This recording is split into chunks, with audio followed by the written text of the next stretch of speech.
ICICI bank में ई relationship manager की vacancy आई है जिसके लिए आप अप्लाई कर सकते हैं। और ये वैकेंसी जो आई है ये डिफरेंट लोकेशन के लिए आई है।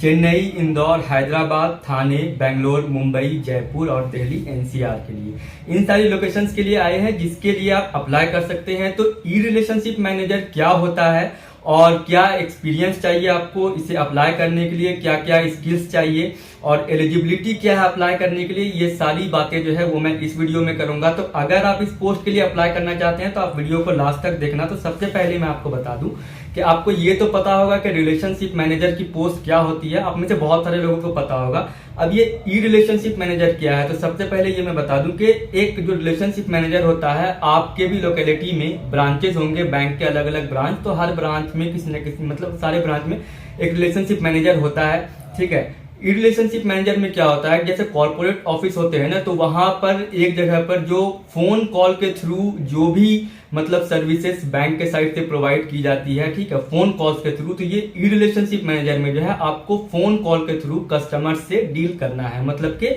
जो भी बैंकिंग के प्रोडक्ट्स हैं उनको सेल करना है फोन कॉल के थ्रू, या फिर कस्टमर्स को कुछ भी मतलब आपको एडवाइस करना है, या फिर कुछ भी फाइनेंशियल हेल्प उनको चाहिए जो आप प्रोवाइड कराते हैं बैंक के साइड से, तो सारी चीजें जो है वो फोन कॉल के थ्रू होंगी। तो ये होता है ई रिलेशनशिप मैनेजर। ठीक है, फोन कॉल के थ्रू सारी मतलब कि जो भी आपकी ड्यूटी है या फिर आप ऐसे कह लो जो भी आपका काम है, ठीक है, वो फोन कॉल्स के थ्रू होगा। अब ये जॉब डिस्क्रिप्शन जो है इसका वो मैं आपको बता दे रहा हूँ। सबसे पहले मैं आपको बता दूं कि एलिजिबिलिटी अप्लाई करने के लिए क्या है इसकी। अगर आप ग्रेजुएट हैं तो आप अप्लाई कर सकते हैं, लेकिन ग्रेजुएशन के साथ आपके पास मिनिमम 3 इयर्स का एक्सपीरियंस होना चाहिए। ठीक है, 3 से 8 साल के बीच का एक्सपीरियंस होना चाहिए। और अगर आपने एमबीए किया हुआ है, ग्रेजुएशन मतलब मान लो आप ग्रेजुएट हो, उसके बाद अगर आपने एमबीए किया हुआ है, एमबीए की डिग्री अगर आपके पास है, तो आप अगर फ्रेशर है तो भी अप्लाई कर सकते हैं। मतलब बिटवीन 0 to 3 इयर्स। ठीक है, आपको स्क्रीन पे भी दिख रहा होगा। तो 0 से 3 इयर्स के बीच अगर आपका एक्सपीरियंस है एमबीए की डिग्री के साथ तो आप अप्लाई कर सकते हो। लेकिन अगर आप सिर्फ ग्रेजुएट हो और आप फ्रेशर हो तो आप अप्लाई नहीं कर सकते हो। लेकिन आप एक चांस ले सकते हो अप्लाई करके, क्योंकि अप्लाई करने में कोई आपके पैसे लगेंगे नहीं, कोई एप्लीकेशन फी नहीं है। ये जो है डायरेक्ट मतलब जॉब है, आपका इंटरव्यू होगा। मतलब आप अप्लाई करोगे, अप्लाई करने के बाद एक मेल आएगा, उस मेल में आपको सारे डिटेल्स दिए होंगे। हो सकता है मे बी कि आपका रिटन टेस्ट हो या फिर नहीं भी हो सकता, डायरेक्ट आपकी इंटरव्यू हो सकती है। तो उसके बाद फिर आपकी डायरेक्ट जॉब होती है। तो अप्लाई करने के लिए क्या करना है, आईसीआईसीआई कैरियर्स की वेबसाइट पे जाना है आपको, जिसका कि लिंक मैंने डिस्क्रिप्शन में दिया हुआ है, या फिर आप खुद से गूगल पे सर्च मार के आईसीआईसीआई कैरियर्स उसकी ऑफिशियल वेबसाइट पे जा सकते हो।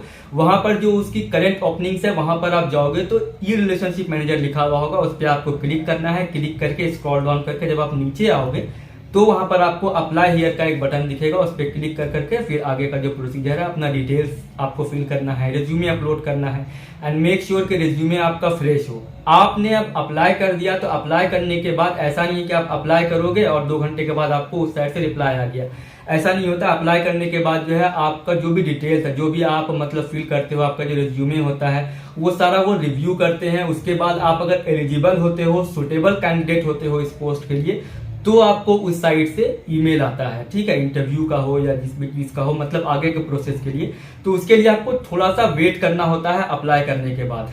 अब मैं आपको बता दूं कि जॉब डिस्क्रिप्शन क्या होगी ई रिलेशनशिप मैनेजर की।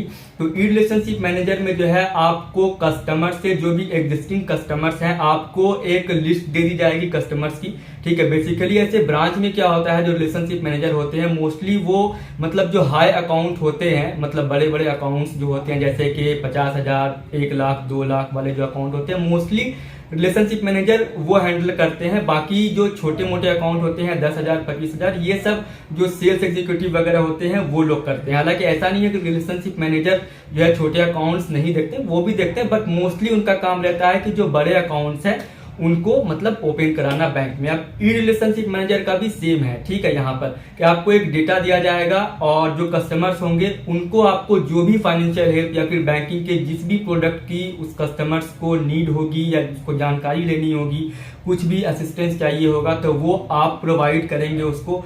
और उसके बाद उस कस्टमर का जो प्रोफाइल है वो आपको अच्छे से देखना है कि क्या क्या मतलब कि इसने सर्विसेज बैंक से ली है और क्या इसको नीड हो सकती है, तो वो आपको कस्टमर्स को बता करके उनसे बिजनेस लेना होता है। और फिर उसके साथ साथ में आपको न्यू कस्टमर्स जो है वो भी बैंक में ऐड करने होते हैं। अब वो आप सोच रहे होंगे कि वो आप कैसे करोगे। तो न्यू कस्टमर्स, जैसे आपके एग्जिस्टिंग कस्टमर्स हैं, आप उनसे बात करते हो, बातचीत हो गई, उसके बाद फिर लास्ट में आप उनसे रेफरेंस मांगते हो। जैसे आपके फ्रेंड्स या फैमिली में अगर किसी को अकाउंट सर ओपन करना है तो आप उनका मतलब मुझे नंबर दे सकते हैं या कुछ भी, जिससे मैं उनसे बात कर सकूं। तो इस तरीके से आप न्यू कस्टमर्स को जो है मतलब बैंक के साथ ऐड कर सकते हो। तो ये भी आपको करना होता है और आपको एक डीप नॉलेज रखनी होती है। आपके जो भी कस्टमर्स होते हैं, जो भी आपको मतलब जितने भी कस्टमर्स की लिस्ट दी गई होती है, वो सारे कस्टमर्स की आपको जानकारी रखनी होती है कि किस कस्टमर्स को किस चीज की नीड है, किस लिए उन्होंने कब फोन किया था, कितने दिन में फोन किया था, कितने दिन के बाद फोन करना है मुझे। तो ये सारी चीजें जो है एक ई रिलेशनशिप मैनेजर की जो है जॉब डिस्क्रिप्शन में है। तो ये सारी चीजें आपको जो है करनी होती है। तो उसके बाद जो की स्किल्स चाहिए, यहाँ पर जो लिखा हुआ है कि आपको रिलेशनशिप मैनेज करना है कस्टमर्स के साथ। जैसे कि आपको मैं फॉर एग्जांपल बताता हूँ कि जैसे आज आपने किसी कस्टमर से बात की, तो उससे क्या है कि आपको वीक में या 10 दिन में एक बार तो बात करनी ही होगी, क्योंकि रिलेशनशिप मैनेजर का काम ही यही होता है कि कस्टमर्स के साथ बैंक का रिलेशन बना करके रखना। क्योंकि आप उस बैंक में काम कर रहे हो और आप रिलेशनशिप मैनेजर हो, तो ये आपकी रिस्पॉन्सिबिलिटी है कि कस्टमर्स को बैंक के साथ जोड़े रखना और टाइम टू टाइम उसकी खबर लेते रहना कि सर आप कैसे हैं, किसी चीज की हेल्प चाहिए या फिर आपका अकाउंट ठीक रहा मतलब ठीक चल रहा है या किसी चीज में कोई प्रॉब्लम तो नहीं आ रही है। तो ये सारी चीजें जो है मतलब बेसिकली क्या है कि आपको एक स्ट्रॉन्ग रिलेशनशिप जो है अपने कस्टमर के साथ बिल्डअप करके रखनी होती है, ताकि आगे जो है आपको उनसे बिजनेस मिल सके या फिर उनके थ्रू आप न्यू कस्टमर्स को लाओ, मतलब न्यू कस्टमर्स को ऐड करो और उनसे बिजनेस लो। तो इसलिए आपको जो है एक स्ट्रॉन्ग रिलेशनशिप जो है वो मैनेज करनी होती है और हाई क्वालिटी कस्टमर सर्विसेज आपको प्रोवाइड करानी होती है। और ये सारा कुछ जो होता है वो आपका फोन कॉल के थ्रू होगा।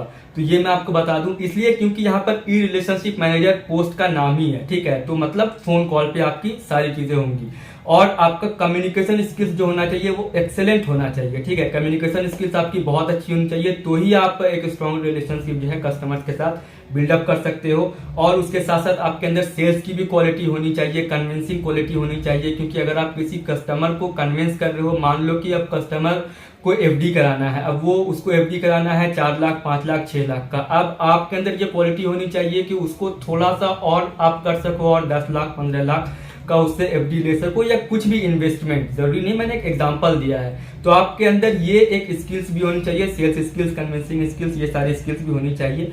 तो ये मोस्टली क्या होता है कि जो एक्सपीरियंस होते हैं उनको तो पता होता है, अब जो फ्रेशर्स होते हैं तो उनको थोड़ी सी प्रॉब्लम होती है, लेकिन टाइम के साथ साथ जो है वो भी सीख जाते हैं। ऐसा नहीं है कि हर कोई सीखा सिखाया आता है, लोग ओवर द टाइम सीखते हैं। तो यहाँ पर वैसे भी वर्क एक्सपीरियंस दिया हुआ है कि मतलब फ्रेशर, अगर आप ग्रेजुएट हो तो फ्रेशर हो तो अप्लाई नहीं कर सकते हो, लेकिन आप अप्लाई करके एक चांस ले सकते हो। मे बी आपके अंदर अगर वो क्वालिटीज हुई इंटरव्यू में, अगर आपने अच्छा किया, आपके अंदर क्वालिटी है, तो वो आपको कंसिडर कर सकते हैं। ये मैं अपनी साइड से आपको बता रहा हूँ, लेकिन यहाँ पर जो लिखा हुआ है वो है कि भाई graduation with 3 to 8 years of work experience, और अगर आपने एमबीए किया है तो 0 से 3 इयर्स के बीच का है। मतलब 0 मतलब आप फ्रेशर हो, एमबीए के साथ तो आप अप्लाई कर सकते हो। तो ये था मोटा मोटा जो भी ई रिलेशनशिप मैनेजर का काम था, वर्क प्रोफाइल था, वो मैंने आपको बता दिया है। आई होप कि जो भी चीजें थी वो आपको समझ में आई होंगी। अब अगर आपका कोई क्वेश्चन है तो आप कमेंट सेक्शन में कमेंट कर सकते हो, मैं रिप्लाई कर दूंगा। और किसी अदर बैंक की भी अगर आपको नॉलेज चाहिए या कोई जानकारी चाहिए तो आप वो कमेंट सेक्शन में कमेंट करना, मैं कोशिश करूंगा वीडियो बनाने की। और अगर आप चैनल पे न्यू हो तो चैनल को सब्सक्राइब कर देना। तो फिर मिलते हैं नेक्स्ट वीडियो में। Thank you.